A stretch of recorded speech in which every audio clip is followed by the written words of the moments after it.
Do you get that you were source energy before you were in this body?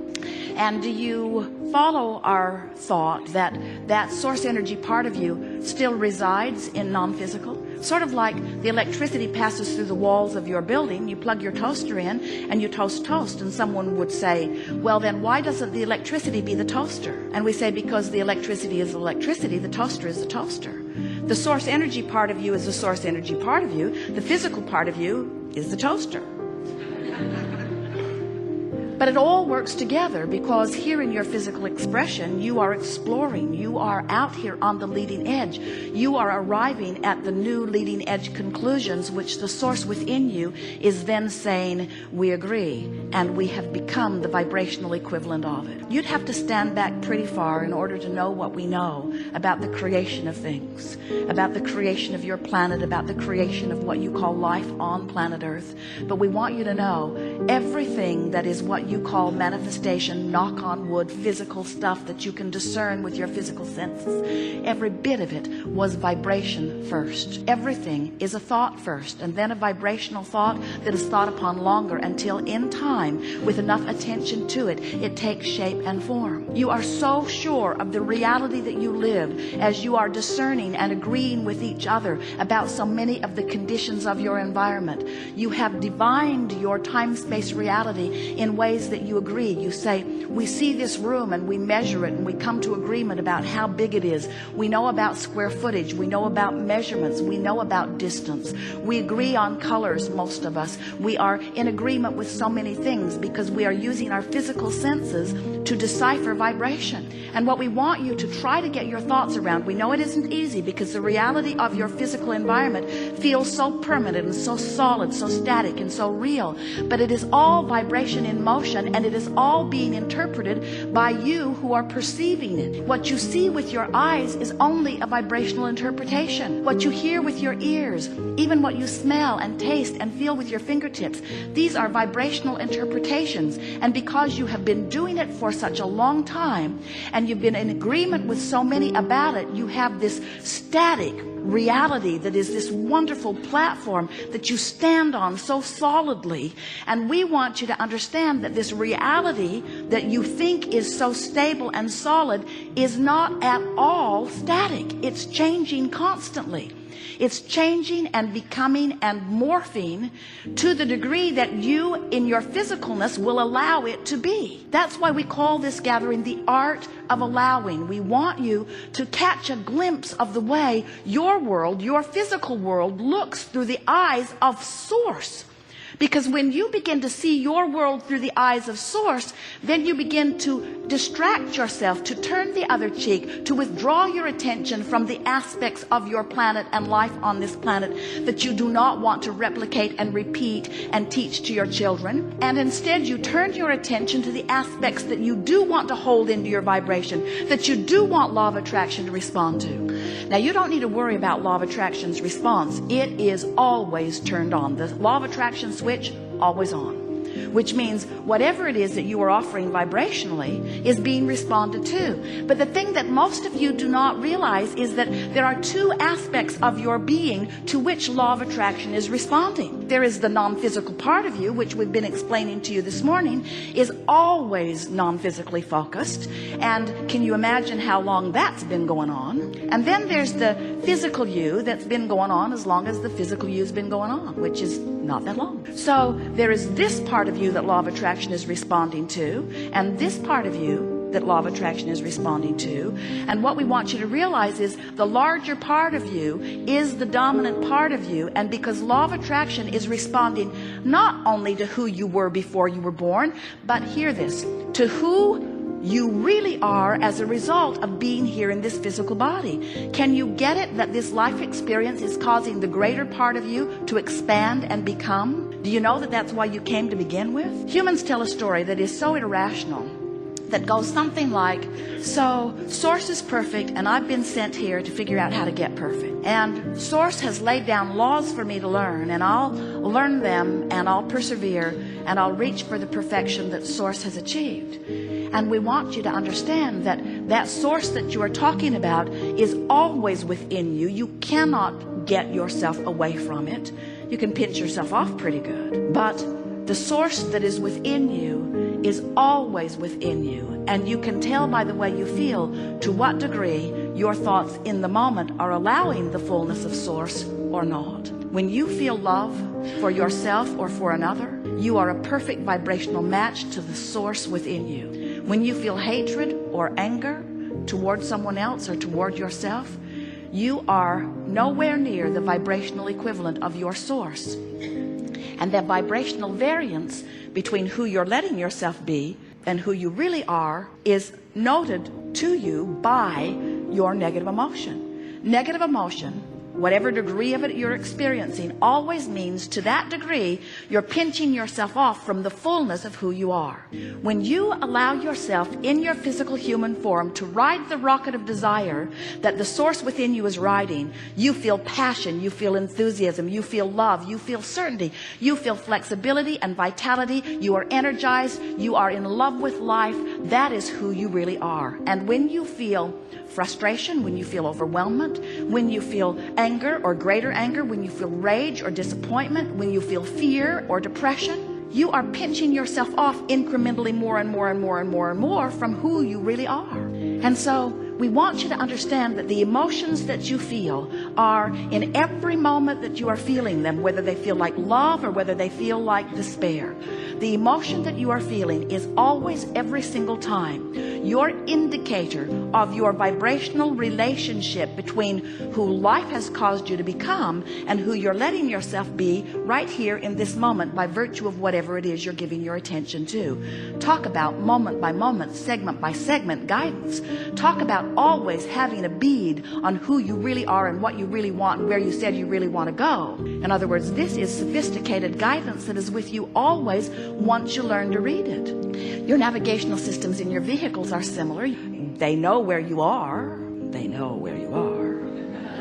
And you program in your desired destination, and the system calculates the route between where you are and where you want to be. And your guidance system is the same way. Here you stand, maybe with not enough money, or with a relationship that feels awful, or with a bodily condition that isn't pleasing you or is frightening you. Here you stand in that contrasting experience, sending out rockets of desires constantly for an improved experience. More rockets now than ever before, because knowing what you don't want helps you to identify what you do want.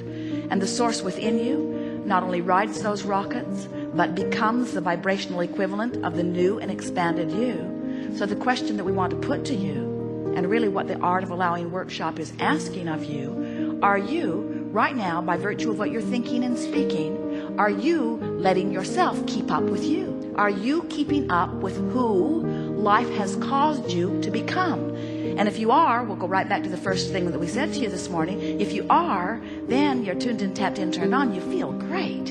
If you are, then you are a vibrational extension. You are allowing yourself to be that extended version of you. Then you are seeing the world through the eyes of Source. And if you are feeling negative emotion, then it means that something has your attention, and it is certainly valid. In other words, we know you don't make this stuff up. You're not making it up. You are observing it. You're not deliberately trying to hold yourself apart from who you are. But anytime you feel negative emotion, you are nevertheless doing exactly that. You're holding yourself apart from who you are. So what we're suggesting is that rather than letting an unwanted event train your vortex, train your vibration away from the vortex, train your vibration into compliance with unwanted things, where you just sort of go along with it because it's happening, we want you to be aware that you have the power of focus. And we want you to be aware that when you know what you don't want a little bit, you put its equivalent in your vortex. So when you sort of don't want something, you sort of want something, and that sort of wanted thing goes into your vortex. It's equivalent. It's the specifics of what you do want are equivalent to the specifics of what you don't want, and other way around. So by the time you've built something into this pathway of what you really don't want, you have, without knowing it, constructed a really specific what you do want over here in your vortex of creation. We call this vortex of creation, it's the bounce and the holding place where the evolved version of you is held in vibrational readiness for your attention to it. It's there. Now, If you're talking about manifestations, then you're probably not all that interested in these vibrational thought ways that have been carved out. But we want you to understand that the vibrational thought way that you've carved out is going to manifest depending upon where you eventually light in terms of your vibrational readiness. So we want to say to you, you can let unwanted things train your vibration into a match with what you don't want, and law of attraction will show you the evidence of where you are. Or you can let the vortex, which is the holding place for all things wanted, train you into a vibrational frequency, and the manifestation of those wanted things will show themselves to you. But what we really want, what we really want, what we want more than all other things put together, what we want, Jerry's always saying, Abraham, what do you want? What we want, what we want, what we want, what we want, what we want, what we want, is that you will accept the construction of these thought ways prior to their manifestation. Because if you will accept the thought ways of these creations, if you will accept the creation of your vortex, if you will accept the creation of the unwanted things, if you will accept that they are being created by your attention and therefore by your creation of thought ways, if you will accept that they are being created long before they manifest, and you will pay attention to how you feel during the creation process, not only two things will happen. Two really good things. One so much better than the other, but we're in disagreement with you about which one is the better thing. Two things will happen. One thing is sure, the manifestation of what you're focusing upon the most will happen. It will happen. It's law. It will happen.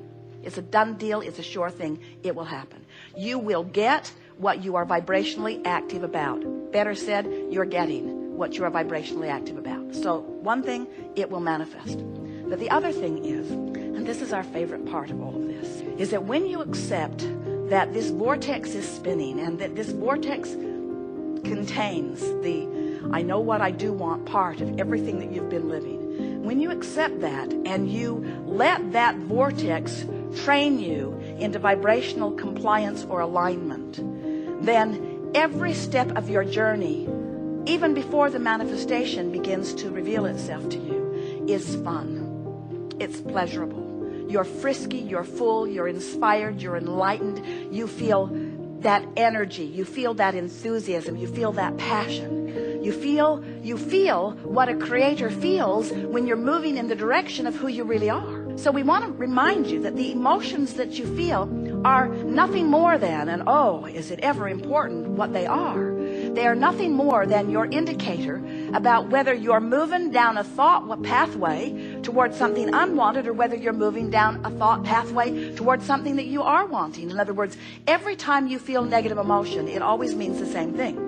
You're moving toward unwanted and away from wanted. Every time you feel positive emotion, it means you're moving toward wanted and away from unwanted. In other words, you're the focuser of all of that, period. There is no getting around it. So when you use excuses like it's interesting or it's happening, it's a world event and it's happening and I don't want to be unaware, when you use excuses like, well, I need to be informed, when you use excuses like, well, it's true, when you use excuses like, well, I need to explain it to someone, or they don't get me unless I really get involved, or I won't be taken seriously unless I have a really objective viewpoint about things. There are all kinds of such flawed reasoning, bogus reasons that you use for your explanation of why you focus away from who you are, that we come and get a little rowdy in our explanation that you are the creator of your experience and you are building constant thought ways, and you have come with the intention of selecting and joyfully moving down those pathways for the constant, never-ending, extraordinary discovery of what this magnificent universe can dish out to you as a representation of what you've got going on vibrationally.